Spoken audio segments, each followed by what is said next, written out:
It features the sounds of tortured humans being eaten alive by a bear they thought they could trust. Truly, you must never listen to this. I know, Werner. I'm never going to.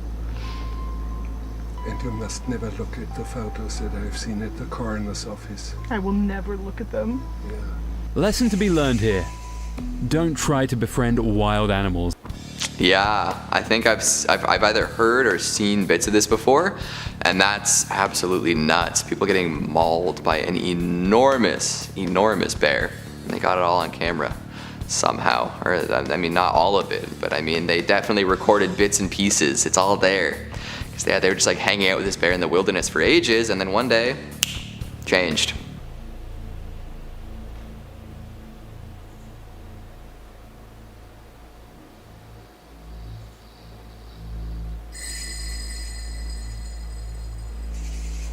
He's running faster and faster and faster, deeper and deeper into the catacombs.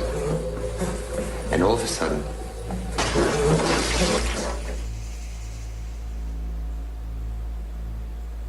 He adventures for about 40 minutes until he begins to panic. The man begins to pick up his pace, and then he gets so terrified that he drops the camera and runs. Now that is freaky. Is this in the Paris catacombs or is this somewhere else? I'm really not sure. I wish I could speak eloquently on that, but I'm not a Hondo P right now. That is freaky though, that's for sure. Just, especially because it is a found tape. Like it's something that he dropped this camera and went. Goodness gracious, you gotta wonder what he was running from. Oh, hello. What? It's a siren head noises. Is that the Chicago storm warning siren?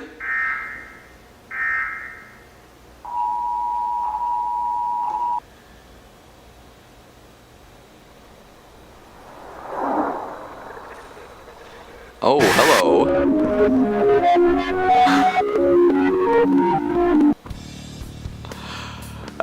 You know what, like, I like this animator's style. I really, really do. Like, it does feel kind of cursed. And, like, I like the kind of, like, bad, like, not bad, but, like, kind of, like, low-res, like, unnatural CGI. Like, it reminds me of, like, a kid's show that you, like, sort of remember watching. Like, it's giving me, like, Candle Cove for the digital animation generation vibes. But then, yeah, he just kind of uses, the visual style is excellent, the vibes are immaculate, and then they just kind of use like really like overdone stereotypical stuff. So I don't know. That's just me. Obviously, I'm not out here making anything of the same caliber. So it's like, I could give nothing but kudos. A little sound except for footsteps and his labored breathing as he hikes onward. Later, night falls and the man is still going forward at a decent pace, maybe even faster than before. He appears disoriented and swings the camera wildly as he travels, almost like he has lost his way and is now panicking. Then something makes him abruptly stop.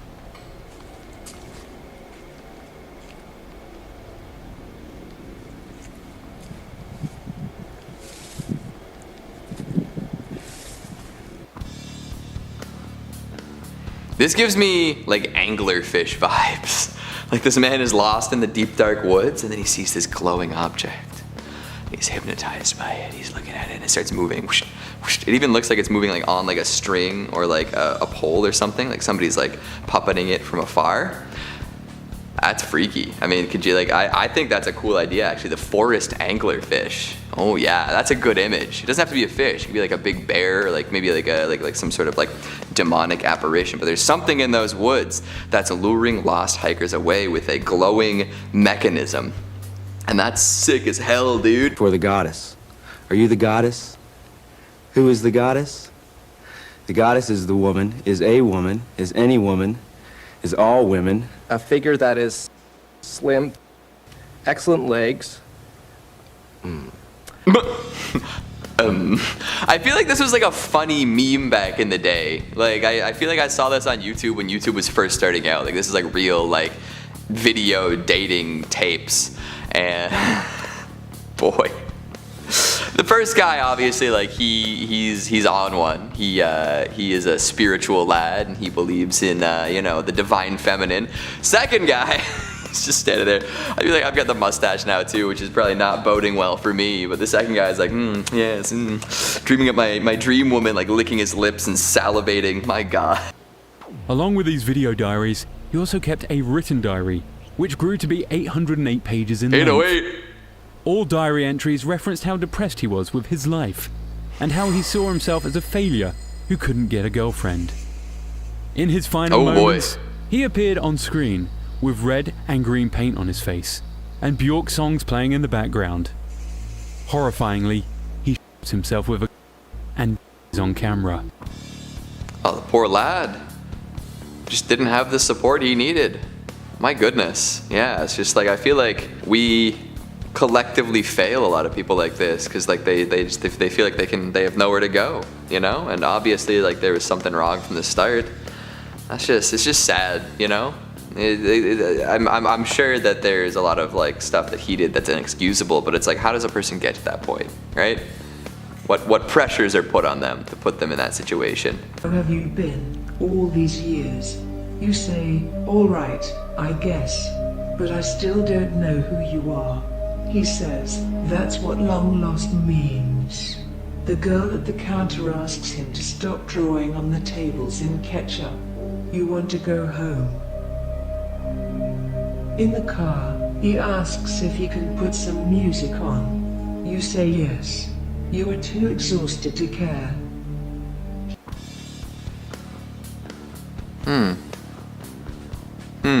I feel like it was about to get good. I feel like getting in the car was where things get really creepy. Obviously, whoever this man is a little strange, drawing on tables in ketchup, freaking out the waitstaff, and whoever you are in this scenario seems to be there, not necessarily totally willingly.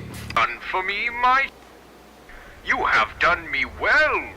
Now come along, come along. It's just behind this door.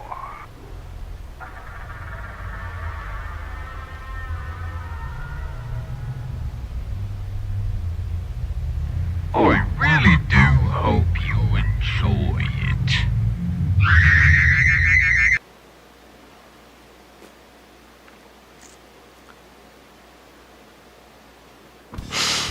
Honestly, I feel like they lost me there. I was ready. I was ready to rock. Even if they showed nothing, even if the door opened into a void and we never got to see what was on the other side.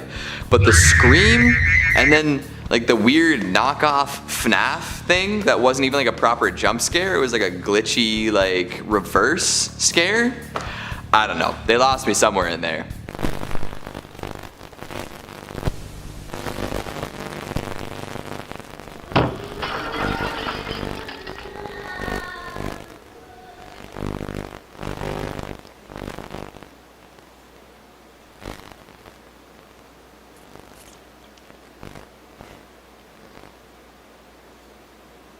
February 12th, 1988, 6:34 p.m. Okay, yeah, that checks out with the darkness. I'm really wondering what I was looking at there, though. Like, this is very low res, very old-fashioned. I wish I knew what he was running from. Recording of the boys driving away from the scene of the crime, discussing what they had just done.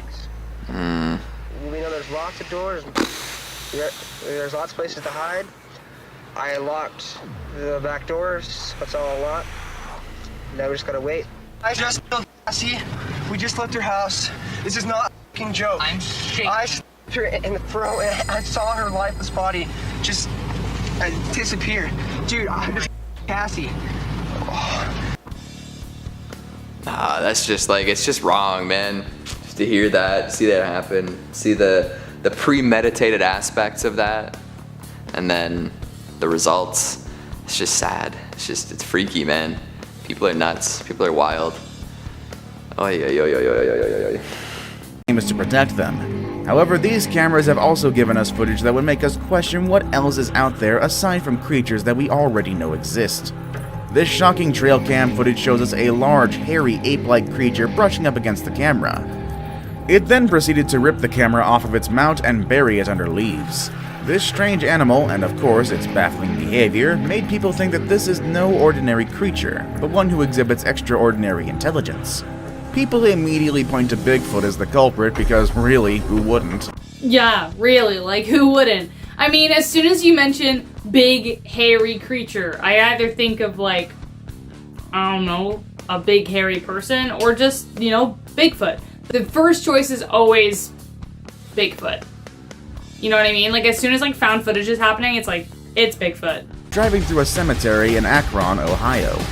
All of a sudden, they saw this black figure seemingly digging into one of the graves. They observed the thing for a bit before they decided to record it, and it's a good thing that they did.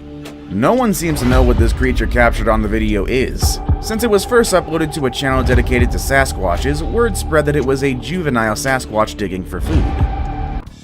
What is that? It's the arms for me. It's like the kind of creature moving. That is so freaky. I hate that. Look, what are you digging for? Buried treasure? I love how they're like, yeah, it's probably a juvenile Sasquatch, because more than one exists. Honestly, guys, when it comes to like Sasquatches and things like that, I'm pretty skeptical. I don't actually think they exist. I know, right? But I think other things exist. But that's so weird and creepy. Like, that's just very strange. I don't know how to explain that. Oh, no! Stop it! Stop it! Some Slender Man bullshit.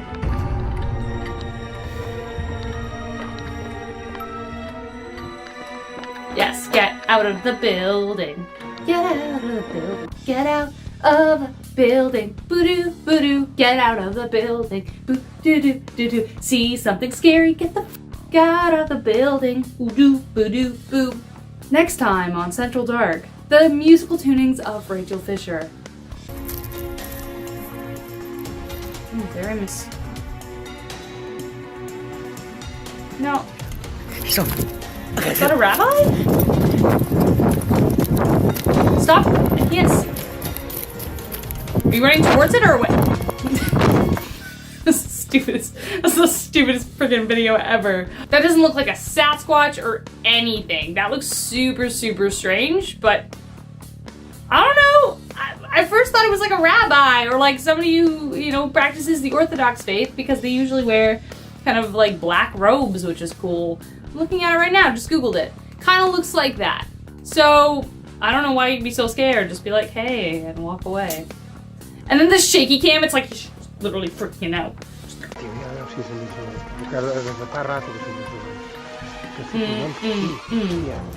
Something's gonna pop out at me.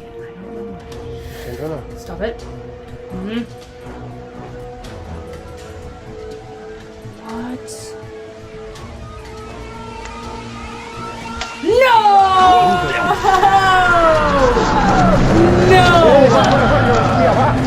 No! No! That looks like a skinwalker dude! No!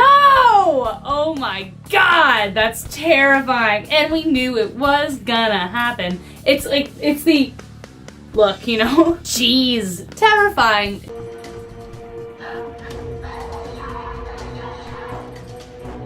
Oh, no. No, no, no.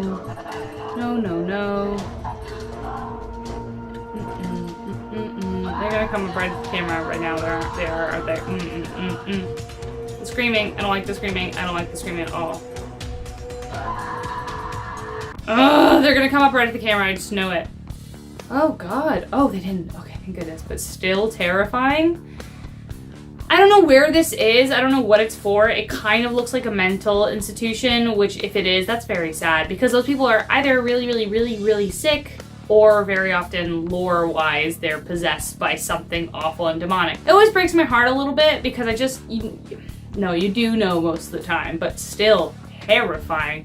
Why do they keep moving around? It's either because of editing or because of spiritual stuff. Who knows? Who knows? Oh, Jesus. So loud.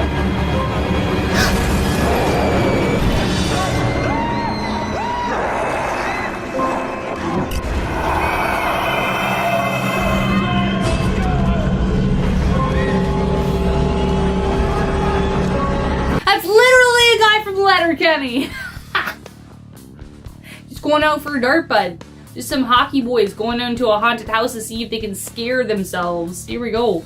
Just some hockey boys looking for a good chirp from a ghost, you know, bud? Dylan Playfair! So nice! One of my friends is on that show, and I just love Letterkenny. It's the best show ever, so cool.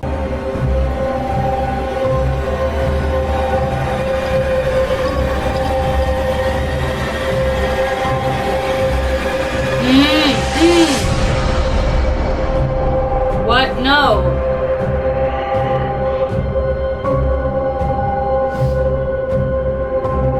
Stop getting closer to the camera. That's enough.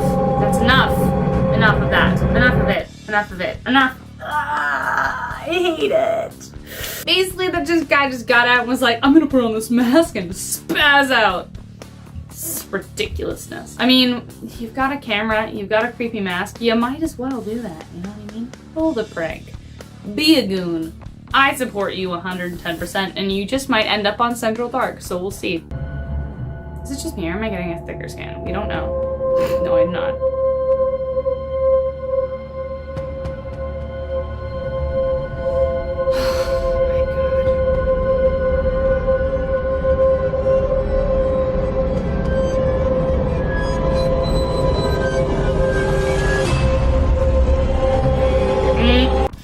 God, you know what I was waiting for there was it to go whoa right in my face, and then I freaked the heck out. What the heck, Ski Man? Come on. I don't know what that is. That's like a deranged bear. Just a sad little bear who lost his friend and got submitted to this place of darkness and sadness looking for someone to love him. That's the story of that poor little bear. What the f is that? Oh,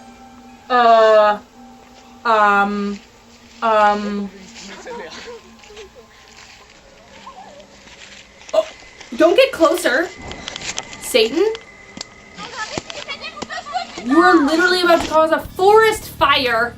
That looks like a really tall, half human, half owl situation going on there. Like, oh man, that's gonna haunt my dreams forever. I commend the individual for trying to get rid, but also have a bucket of water ready. But I guess in this case, if you burn down the forest, you might be doing the world a favor because this looks like an apocalyptic witch. Who knows? Area 51, Nevada. The US government wouldn't admit Area 51 existed until 1992 documents released in 2013 mentioned the Nevada military base. Officials still haven't revealed what type of research goes on, though conspiracy theorists claim alien activity is studied there. You can get a bird's eye view of the spot on Google Maps, but the sprawling desert makes it hard for anyone to sneak in and security is tight.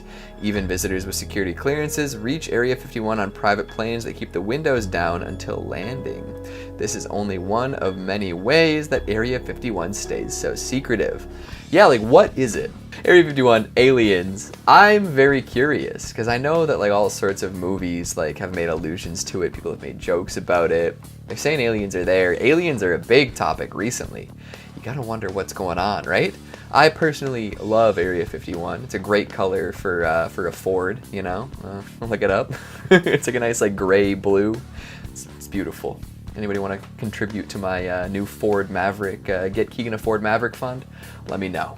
Tomb of the Qin Shi Huang in China. Farmers discovered the tomb of China's first emperor, Qin Shi Huang, in 1974, and archaeologists have since found about 2,000 clay soldiers and expect there are another 8,000 still uncovered. Despite the excavation, the Chinese government has forbidden archaeologists from touching the central tomb with Qin Shi Huang's body, which has been closed since 210 BCE. The decision is partly to respect the dead, but also from fear that current technology isn't up to snuff for excavating without damaging the ancient artifacts. The whole thing is reminiscent of the mysterious chamber scientists recently found in the Great Pyramid of Giza.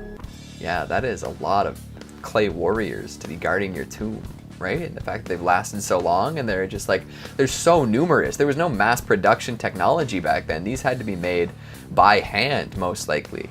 That's absolutely insane, the amount of work that went into this for the first Chinese emperor. You gotta wonder if they'd ever come to life. Oh boy. Oh yeah, that rain is really coming down. Ah! Palm Islands in Dubai are 3 artificial islands built on the coast of Dubai in the United Arab Emirates. The 3 islands, Palm Jumeirah, Dera Islands, and Palm Jebel Ali, are some of the most ambitious engineering projects ever initiated. Of the 3, only Palm Jumeirah has been actually completed, and as the name suggests, takes the form of a large palm tree topped with a crescent. Each island was planned to have residential, leisure, and entertainment centers erected on them, and they will add over 500 kilometers of non-public beaches to the city of Dubai once finished. Wow. I don't know if I'd call that scary. Just like, it sounds kind of nice. Like, I mean, it's scary that like Dubai like has like the power to do that and like bend nature to their will, I guess. But other than that, it just sounds like an insane feat of human engineering, and maybe smacks of like wastefulness a little bit, you know, to create new islands because you felt like it. I guess that's adding more beaches, but boy, it's a lot of work, I would say. A lot of materials. Antarctica. I mean, Antarctica is a continent that's mostly uninhabited and filled with unexplored areas. Most scientists and researchers who spend time in Antarctica inhabit areas around research stations because the extreme landscape is largely unlivable. Photos taken by NASA equipment capture the uninhabited areas of Antarctica and the Arctic region. Boom. The Thing. That's what you get in Antarctica. Is it Antarctic or Arctic? Actually, I wonder. Where's The Thing? Antarctic. It's right there. That's right, boys. Let's go. And girls. And theys. Anybody. The Thing. But yeah, Antarctic. The climate is not, it's not great for living in. Lots of ice, lots of snow, lots of wind. Not a whole lot of place for things to grow. And obviously, alien creatures that touch down outside of bases and ruin everything for everybody. Be careful. Palmerston Island. Boom. Now this looks like an uninhabited island, unlike those palm leaves.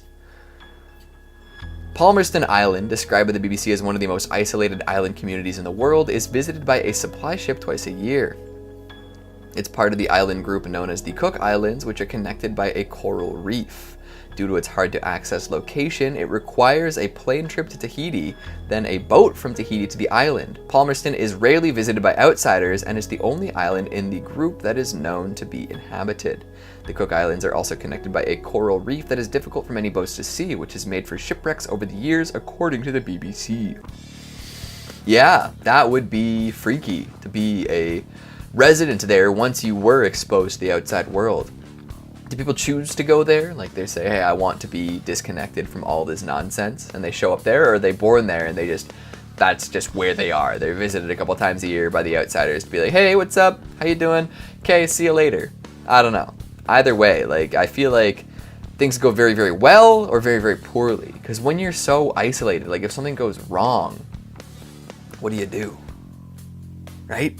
Located in Bhutan near its border with Tibet, the mountain Gangkhar Puensum is known as the world's tallest unclimbed mountain, according to the BBC and Condé Nast Traveler. Gangkhar Puensum stands at 24,981 feet above the ground, according to the BBC. It's believed to have never been conquered, but in 1994, prospective climbers were barred from ever attempting to reach the top of the mountain as the government closed it to climbers. BBC reported that all peaks in Bhutan that were higher than 19,800 feet were closed that same year out of respect for local spiritual beliefs.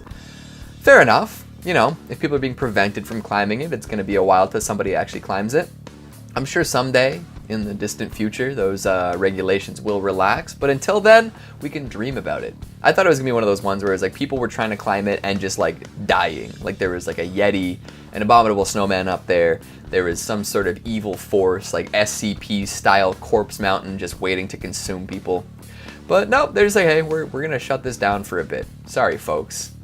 I understand. It's like when the ice cream machine doesn't work at McDonald's. You gotta say, understandable. Have a nice day. Son Cave. Okay, we have a little tent community in here. It looks like a lovely little lake. I'd go for a swim.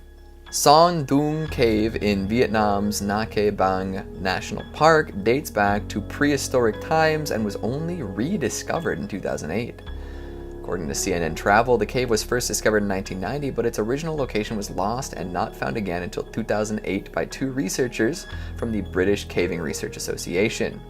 Son Doong Cave is known as the world's largest natural cave. as it's believed to have been formed 3 million years ago. In 2013, it was opened to the public for the first time.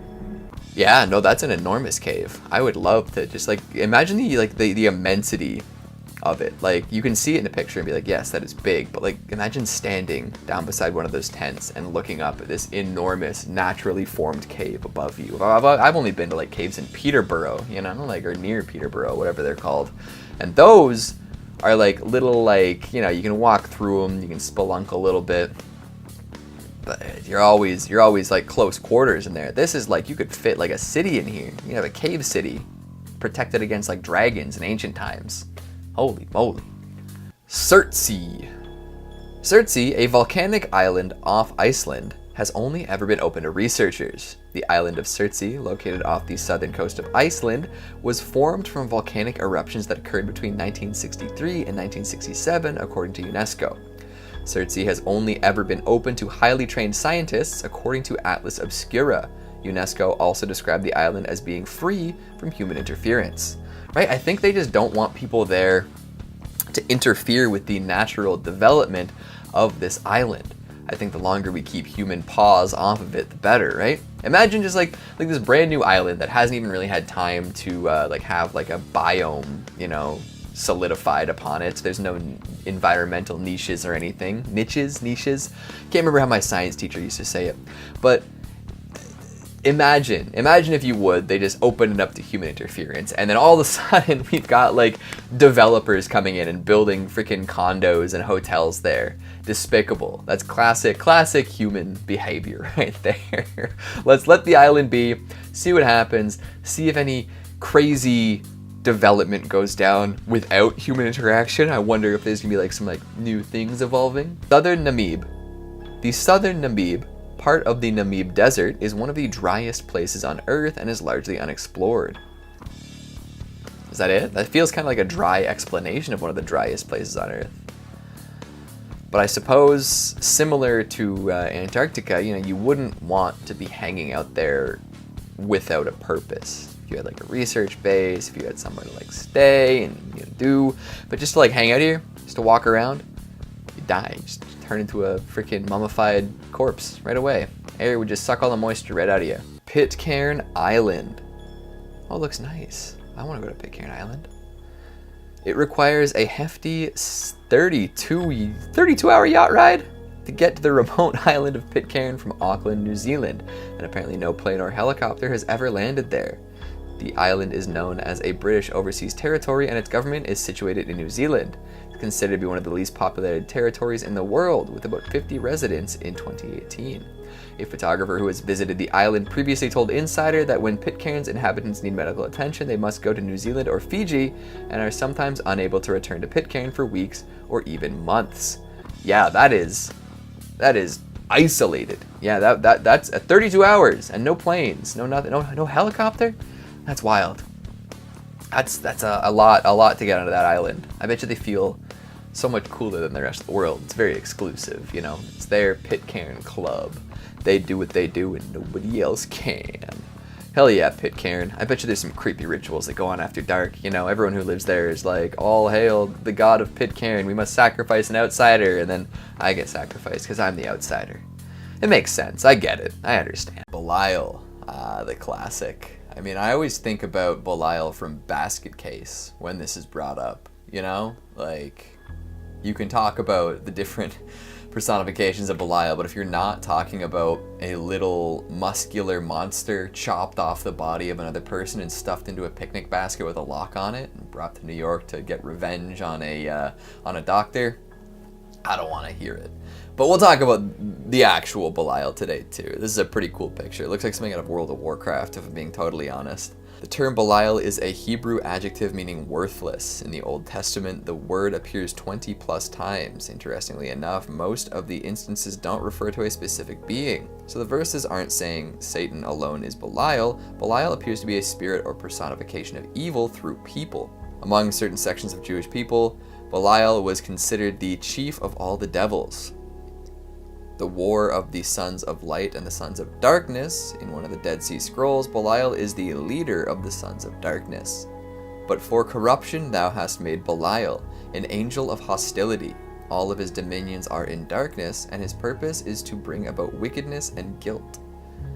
All the spirits that are associated with him are but angels of destruction. Yeah, there's a lot of stuff associating Belial with evil, with destruction, with dismay.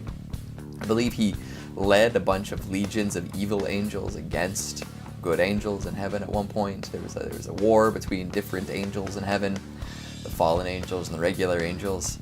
Really and truly, like, beyond my goofy, preference for Belial from Basket Case. Like, there's a lot going on here. The Watchers. Classics. Real classics. Coming out of heaven, deciding that they'd rather go to Earth and, make friends with the humans down there. Teach them all sorts of stuff they probably shouldn't know.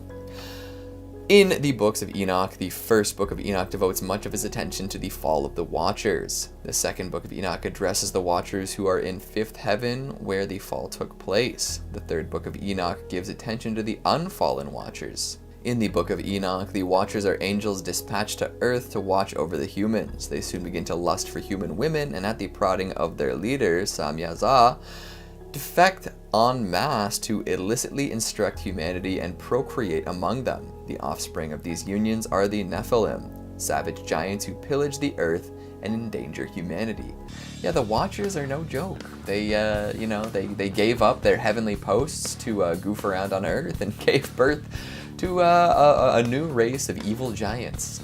It got so bad that I think that's why the biblical flood happened.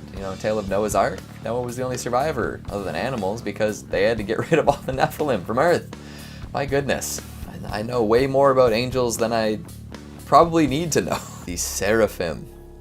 The Seraphim are the denizens of the Angelarium. Their bodies are the domain itself and the beings that dwell within it.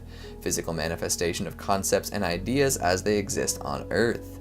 They hold no will of their own and carry no ambition. They're servants to nothing and everything, caretakers of the infinite. The Seraphim are the closest angels to God. They focus on praising and worshiping God for who He is and what He does, and they spend most of their time directly in God's presence in heaven. Seraphim celebrate God's holiness and the joy of experiencing God's pure love by leading worship in heaven. They constantly speak and sing about their love for God. The Bible and Torah describe seraphim with wings flying around God's throne while calling out, "Holy, holy, holy is the Lord God Almighty. The whole earth is full of His glory." That's interesting. I didn't realize that they were the embodiments of concepts and didn't really have free will. I guess no angel. Well, I don't know about no angel. I feel like the angels that stick around, especially ones that aren't archangels, don't have that much free will. They're kind of stuck where they are with a certain task. But that's interesting when the seraphim are like that. Samael. Samael is an archangel in Talmudic lore. He has been known as the seducer, destroyer, accuser, and has been regarded as both good and evil in various texts. In rabbinic lore, he was revealed as the chief general of Satan's armies, along with the lesser Satans and the angel of death. His name means venom of God, suggesting he is either the vengeful hand of God or the enemy of God. And it has been suggested that Samael is the angelic name of Satan himself. Although he condones the sins of man, he remains one of God's servants. He appears frequently in the story of the Garden of Eden and engineered the fall of Adam and Eve with a snake in writings during the Second Temple period. However, the serpent is not a form of Samael, but a beast he rode like a camel. In some traditions, he is also believed to have fathered Cain with Eve, as well as the partner of Lilith. You talk about riding a snake like a camel? That's a big snake. That's like a titanoboa right there. You're not riding any snake that's alive right now as a camel. You need an enormous, massive snake to ride it like a camel. So let that imagery kind of guide you through here why Samael might be terrifying. Add in all of the seductive, destructive, and accusatory ways that he has about him, and you've got one heck of a freaky angel. Azrael. Archangel Azrael translates to angel of God. He is known as the angel of grief, Amongst all the archangels, Archangel Azrael is the least known and often one of the most misunderstood. Since Archangel Azrael is also known as the angel of death, many people fear him, thinking he brings death. Although this is not the case. Instead, he helps those grieving the loss of a loved one pull their lives together. Besides helping those grieving, he helps those who are transitioning from the physical realm to the spirit world. It's the responsible of Archangel Azrael to help the departing soul detach from the physical body and cross over to the next phase of life in the hereafter. He comforts dying souls and assists them through 7 heavenly halls. Well, that's nice. You know, he's not very well known. He's maybe misknown, especially with like Angel of Death below his name, but yeah, he's just helping folks get it together. I mean, come on. So he's kind of like Hades almost, or maybe like, I guess the ferryman on the river Styx, just accustoms people to the afterlife, makes sure they're ready for what's about to befall them, and comforts them. Amenadiel. Amenadiel is the eldest of all of God's angels, and thus the older brother of Lucifer, Morningstar, and all the other angels. He was created by his father God hundreds of billions of years ago, and he is among the most powerful angels ever created by God. Amenadiel came to Earth countless times to convince Lucifer to return to hell. Lucifer grew bored of being the lord of the underworld after abdicating the throne. This is more of a story about Lucifer than anything else. I mean, if he's all powerful, that's pretty freaky, right? I mean, if something has that much power, to know that it could at any point wield it against you should freak you out. But again, there's not really anything you can do about it, so just keep living your life, you know? Accept it, embrace it, run with it. And then Lucifer got bored. How do you get bored ruling the underworld? I feel like there's just so much to do down there, you know? So many interesting people, but who knows? Angels of the 10th realm. War of angels and separation from the world tree, the angels were the inhabitants of the Nordic 10th realm. They were a race of extremely materialistic and selfish creatures who would only be moved by the desire of material reward. Odin Borson, All-Father of Asgard, secretly paid them to hunt and drive off the Asgardians who wished to hunt mortals for fun. Angels are one of the greatest, if not the greatest, warriors in the 10 realms. They are great warriors who even Asgardians fear. They are noted to be so powerful that no army in all of the realms can stand against them. That's a wild combination, eh? Like, thank goodness they only fight for material gains. Because imagine if they just fought because. If they fought because of honor, or to win some land. If they just decided they wanted to be the best warriors always. There'd be a lot of bloodshed. They'd kick some serious butt a lot of the time. But because they're just like, no, we'll only move if you give us some money. Give us some materials, baby. Samyaza, whose name can be roughly translated as the infamous rebellion, is a powerful angel from the Christian texts. He was said to be one of the leaders of the Grigori, a group of angels who rebelled against God's will and mated with humanity while also providing them with forbidden knowledge. Samyaza was said to be wicked to the extent that he has often been argued to be an alter ego of Satan, while others claimed it's another name for Satan. However, some scholars believe it's important to separate the two, believing that although similar, the two are completely different supernatural beings. Satan chose to be cast out, while Samyaza was tasked to descend to the earth and watch over the humans. Huh. That is interesting. The infamous rebellion, eh? My goodness. We love a good fallen angel, you know? They just decided that they weren't happy with their post up in the world above and wanted to fight for whatever reason. My goodness. I mean, if you're being compared to Satan himself, you know, you've got to be bad. But I guess never quite as bad as Satan. He's not as iconic, not as easily recognizable, I'll say. Gabriel is a mighty archangel and a high-ranking messenger angel, quite possibly the highest of them all. His name means God is my strength and is known to be the left hand of God and the embodiment of the Holy Spirit, in contrast to Michael, who is the right hand of God. Gabriel is the third oldest of the 5 archangels. Gabriel is also tasked with overseeing which soul is allowed entrance to heaven or hell, although, while that duty is performed by other angels, even by Michael, who scales the weight of the soul depending on its virtue or vice, this particular task is more attributed to Gabriel himself. He's the one who's gonna pick your boxes and tell you whether or not you're worth it. Just, that's gotta be a nerve-wracking experience, eh? You know, perishing and going to some sort of afterlife and have somebody there with like a clipboard like, were you really good enough? down to hell you go. I mean, that's how I see it playing out for myself anyway. I don't know about all you guys. Zadkiel is also known as the Archangel of Mercy. He helps people approach God for mercy when they've done something wrong, encouraging them that God cares and will be merciful to them when they confess and repent of their sins, and motivating them to pray. Zadkiel was also the angel who prevented the prophet Abraham from sacrificing his son Isaac when God tested Abraham's faith and then showed mercy on him. Just as Zadkiel encourages people to seek the forgiveness that God offers them, he also encourages people to forgive others who have hurt them and helps deliver divine power that people can tap into to enable them to choose forgiveness despite their hurt feelings. Now, how is that worse than a demon? I feel like this angel right here is the angel of mercy.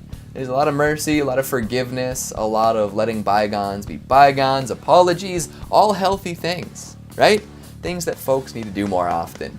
Things that our world would be better off with if people actually believed in and did them, you know? I feel like a lot of people are like, oh, forgive everyone, you know, be merciful, be kind, be gentle, be a beautiful soul. And then they're like, I can't believe so-and-so said something bad about me one time. I'll never forgive them. Oh my God, this person crossed me. I will never speak to them again. They're my black book forever. If they die, I'll laugh at their funeral. And then we end up doing more of that. I don't know. Camarasaurus was an ancient and giant ancestor of modern squids and octopus and lived during the Ordovician 470 to 460 million years ago. The most distinctive features of this mollusk were the huge cone-like shell and tentacles, which they used to catch fish and other sea creatures. They weighed around 900 kilograms, 2,000 pounds, and their size estimates range from 6 to 12 meters, which is 20 to 40 feet. No. That means if it was like stretched out across like a 40-foot building, you jump off that, you're toast. That is terrifying. That is something no scientist should ever try and bring back. But there is someone out there who wants to, and that's the scariest part about this. Is they're like, yeah, let's do it, but should we? Forest Rhapsody, the giant bird. Most birds that do not fly, like the ostrich or penguin, are harmless to humans. However, Forest Rhapsody, also known as the terror bird, that's like the #1 reason you should bring it back right there, is an extinct genus of large carnivorous birds. That means they would eat you. Nom nom nom nom nom. They were one of the largest predators in South America during the Cenozoic, some 62 million years ago.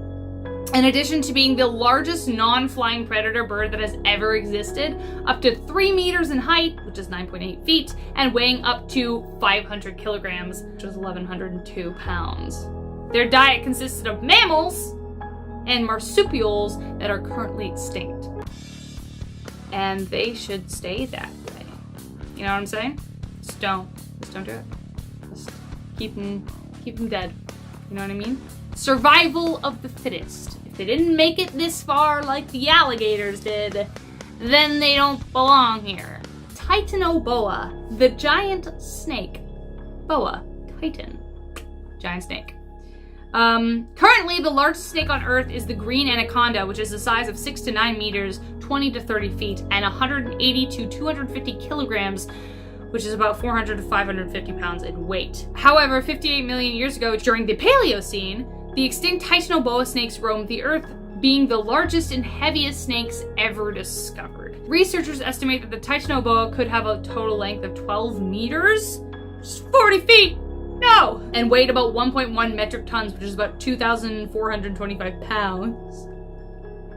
That's like so many versions of me. I can't. They could fit so many me's in their... Their diet generally consisted of crocodiles and turtles. You know what? I do like how they didn't survive, but crocodiles did. And turtles did. Almost like a kind of revenge. It's like, you ate us, but we were too smart for you, right? I always think about that J-Lo movie, Anaconda. Just think about that, like being swallowed alive, like, you know, straw. Ugh. No, thank you. Glad you don't exist, and we shouldn't bring you back. Hey guys, it's Rachel Fisher back again with Top 10 Central Dark, and today we are reviewing our top 10 extinct animals we should never bring back. I think this one's super interesting because it's actually fascinating what scientists are coming up with in terms of like figuring out how to rejuvenate possibly extinct species or species going extinct, and I just did a story about this on MA, so if you can find it, let me know in the comments. Megalodon, the giant shark. Mega, of course it's huge. The megalodon is an extinct species of giant shark that lived between 28 to 1.5 million years ago during the early Miocene to Pliocene. It means big tooth, and we can imagine why. Thanks to its incredible size of up to 18 meters, 59 feet, it is considered one of the largest and most powerful predators that have ever existed on Earth. It could weigh up to 65 metric tons, which is 143,000 pounds. What? That is nuts. Like 1 ton is 2,000 pounds, I believe. Just to put that in perspective. I can't even conceptualize that in my brain. Like I can't even wrap my head around how big that actually is. They looked like a giant, more terrifying version of modern great white shark and could be found worldwide. I'm glad we can't find them anymore. Stay that way. No, thank you. Jeez. Whew. You thought Jaws was bad. Arctodus, the giant bear. Of course we need another giant thing, don't we? The Arctodus, or short-faced bear, is a type of extinct bear that inhabited North America during the Pleistocene. This animal is one of the most recent creatures on the list, as it roamed the earth until 11,000 years ago. Despite this, its size is worthy of prehistoric animals, reaching up to 3.5 meters, which is 11.4 feet, in height when standing, and weighing more than 1 metric ton, which is 2,204 pounds. Like many other Pleistocene animals, the short-faced bear lost much of its food supply with the arrival of humans in the Americas. Darn us humans, we just ruin everything. Getting rid of terrifyingly large bears? Oh no. That's actually awful though. It is really awful. I'm glad we're doing some research on how to bring certain things back, but not that. The Arthropleura, the giant centipede. Arthropleura was the largest species of invertebrate of all time. It lived from 340 to 280 million years ago, from the lower Carboniferous period to the lower Permian period in today's North America. Despite its huge size of almost 2 meters, 2 meters? That's 6.5 feet! Oh my god! Arthropleura was not a predator, but a plant-eating herbivore.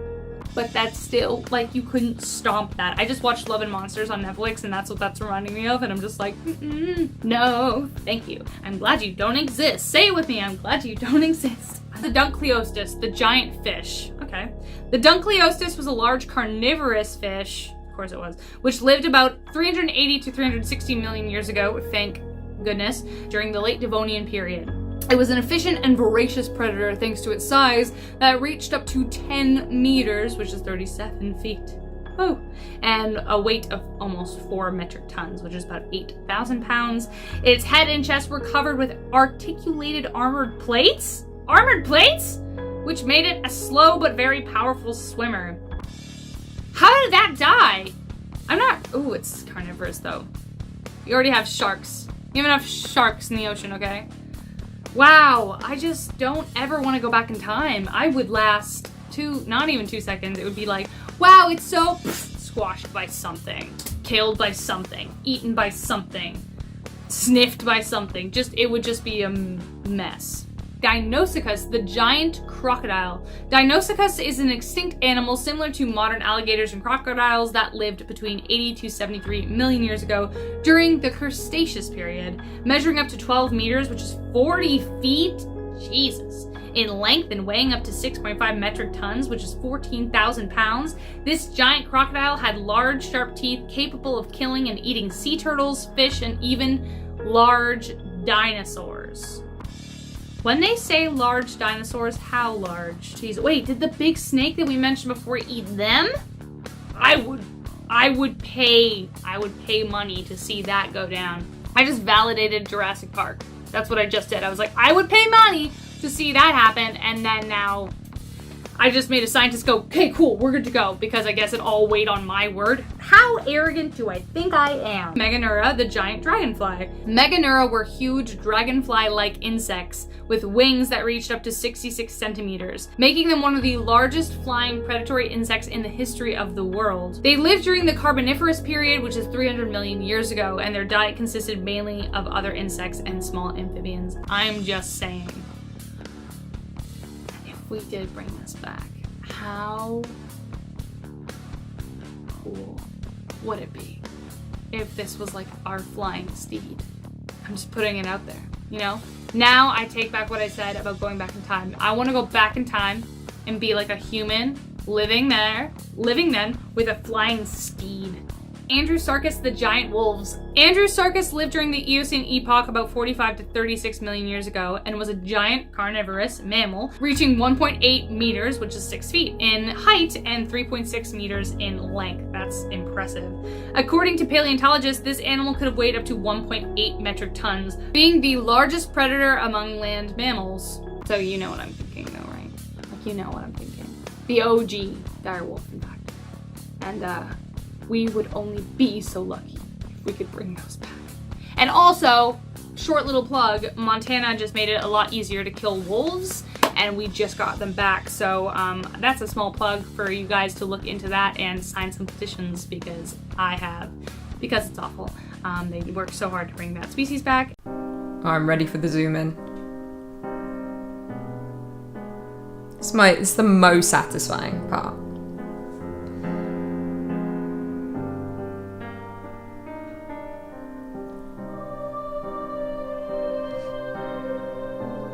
Oh, what the hell? We're just right down there, aren't we? Oh, that's creepy as fuck.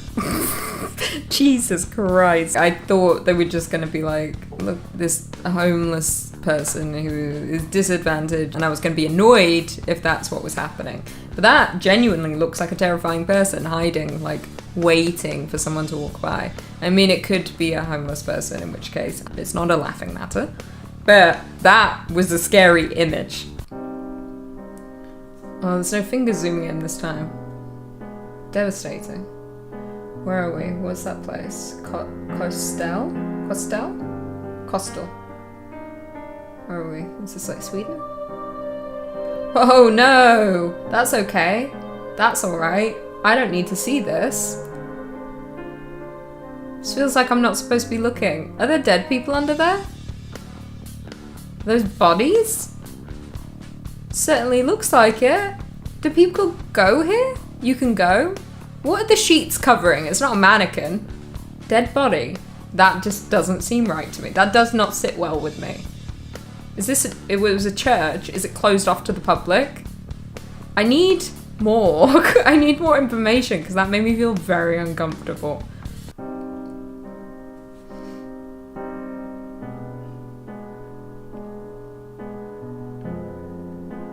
Roswell. Yes! Show me them aliens. Oh. We're just in a random building? Is it an alien building? Here we go. There they are. Well, this is...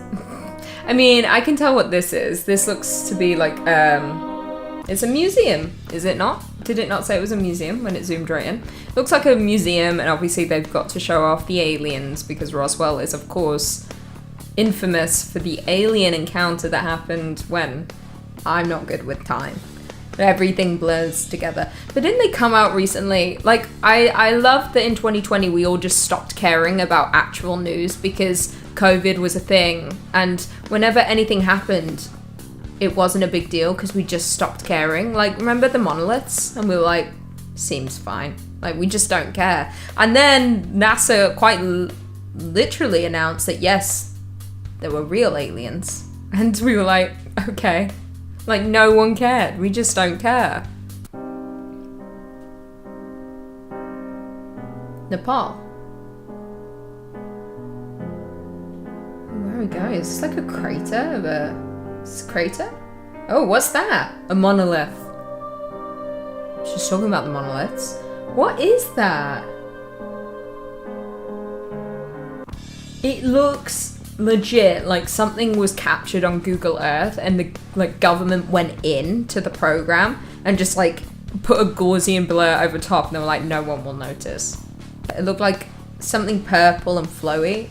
Some kind of Lovecraftian creature, for sure. Weird, that's creepy. Are we in the ocean? Or are we on the moon? I didn't see the beginning. No, we're on Earth. This is the ocean? I mean, I already hate it. There's too much ocean here. Oh God, we're going for days. Come on, man. I'm scared, to be honest. Oh, there's like a legit UFO. Oh my God. Usually you can like kind of rationalize it and be like, oh, it's just like a balloon or a bag floating in the sky that like looks like a legit UFO that you see in a movie, like a flying saucer. It was like Mars Attacks in real life, which is a great movie and we don't talk about it enough. Also, when it turned and I saw the group of people, I was like, oh my God, am I watching a hostage situation? I thought they were like getting kidnapped in the jungle. Well, we're going to Miami. Sick. Oh, we're going to Key West?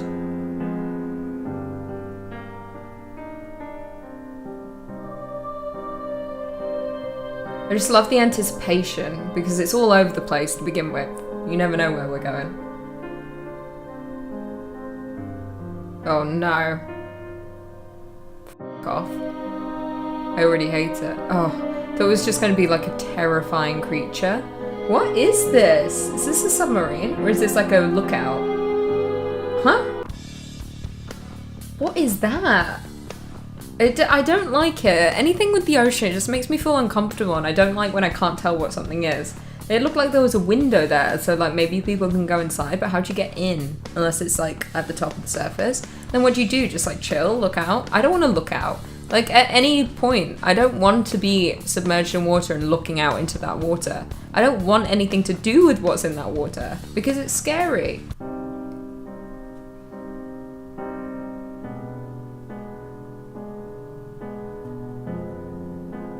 Here we go in. Don't know where we are this time. Is that like Finland?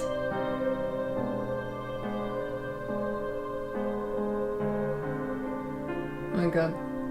I hate when it like adjusts and things come into focus because I'm so scared something's going to be stood in front of me. Okay, we're on a car. There's a car. What's that? Zoom in. Oh. Okay, no zoom in. What was that? Was it gravestones? Or was it like many things just stood there? At first I thought it was just animals gathered, but I guess maybe it was gravestones? I couldn't see. Because I needed someone with fingers to go like this and zoom in.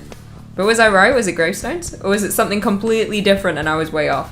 And don't blame my eyesight. The video was just didn't zoom in for me. I mean, I could have leaned, but I would have ended up leaning out of frame. And I mean, what's the point if my face isn't in the video, you know?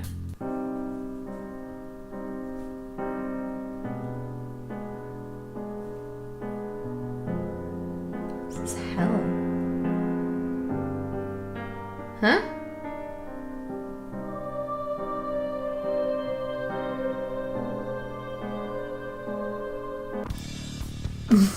I mean, it was just really red in coloration, so they were like, this hell?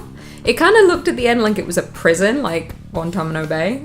At the end there was like a perimeter surrounding it. But to be fair, any like very hot climate, like a desert, that is my personal hell. I don't do well in heat. I need cold. I need to feel a slight chill all over my body, otherwise I'm not content.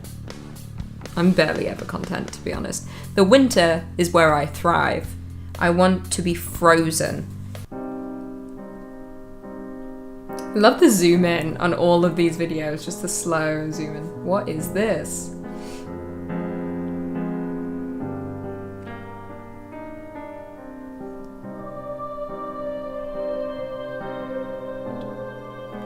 Development? A house being built? A person on the house that is being built? What is this? I mean, I would go as far as to say that is a workman working on this house that is being built. Would we say that seems right? Is that a reach? I mean, it did look like just someone, like a regular person just stood there, but even still, like, if it's not a workman, it's like some teenager who's like, look at me, I'm standing on this newly developed house. I'm gonna get drunk in here with all my friends and then we're gonna perform a satanic ritual. Fleetwood, Mac, Blackpool. There's a Fleetwood near Blackpool? I didn't know that, I'm learning this for the first time. Coral Island, ooh.